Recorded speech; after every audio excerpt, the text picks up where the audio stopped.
Welcome to my YouTube channel. प्यारे बच्चों, आज हम शीन के अल्फाज सीखेंगे। शीन से शेर, शेर किसे कहते हैं? जंगल के बादशाह को। शीन से शहद, शहद को इंग्लिश में क्या कहते हैं? हनी।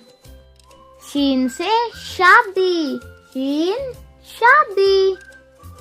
शीन शमा, शीन से शमा, कैंडल लाइट। शीन शिमला मिर्च, शीन शिमला मिर्च, कैप्सिकम। शीन से शरबत, शीन शरबत। शीन से शॉल, शीन शॉल, शॉल हमें सर्दी से बचाती है।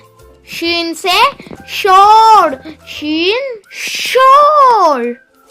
और शोर बच्चे करते हैं। शीन से शीशा, शीन शीशा। मिरर, शीन से शैतान, शीन शैतान। और सबसे ज्यादा शैतान बच्चे होते हैं।